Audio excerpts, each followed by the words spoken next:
like to also ask you about the moment we have gut feeling and we don't go with it. What happens? First thing is gut feelings. I learn to trust what my body is telling me. So if I stay and continue, I am suppressing my own feelings, my needs. And it might pay out in the short term, like if I don't run away when we have some kind of fight going on. We stay connected in some way, and still a fight is not really connecting each other. And we will pay for it because I have more resentments when I meet you again. And you might also have more resentments because you get my judgments about you, that you are stupid, that you are not reliable, or whatsoever judgments I have about you. And that's a cost. Our relationship will suffer.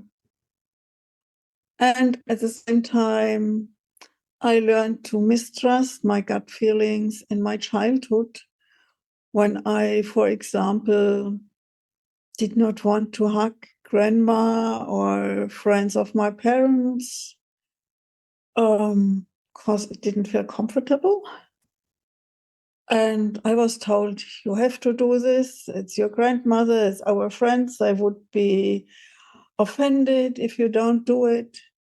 So I learned to overrule my gut feelings. And as adults now, we need to learn it again to trust them. It can be difficult.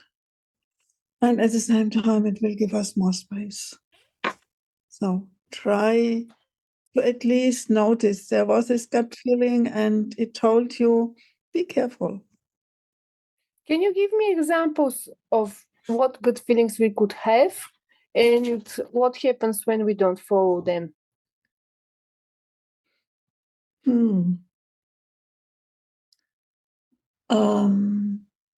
I remember one situation from my life.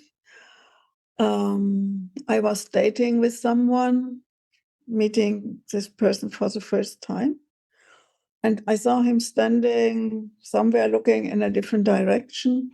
And how he was standing there, I thought, ooh, no, it's not really a person you want to have a relationship with.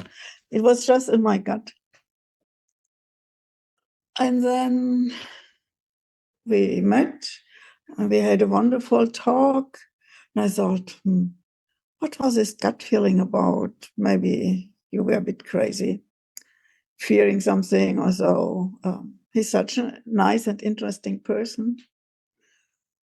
And then after a few weeks, I realized my gut feeling had been true. Yes, we could have wonderful intellectual exchange. And it did not work as a partnership. So that was one experience. And we had some nice time with each other. And at the same time, sadness and grief, knowing when we separated, I could have saved Mrs. Pain. So at times, it's really helpful to listen to your gut feelings. Do you have any example for good feelings when we are already in relationship? Yeah. At times you might realize there is something, this other person is telling me something, like my child. You cannot prove that it's not true. And at the same time, you have the idea, not the idea here, but in your gut, something is wrong. Something is not matching. And then I would like to try to take some time out to really digest it, to let it, to accept it. And then maybe I need empathy for myself first. And I ask someone to listen to me, to accompany me in this process to acknowledge, yes, I want to believe this person, and at the same time, there is something telling me, be careful. And then I can approach the other person again. And for example, if my child has told me something that's not true, I could, with empathy for myself first, I could ask my child, could it be that it was something different and that you did not dare to tell me because you feared I might punish you? So I could approach in a different way and care for my relationship at the same time. Instead of saying, you are lying, tell me the truth. Yes. So this is like empathy in care for the relationship and respect for the other person. Yes, and for myself. I respect my gut feelings. Thank you.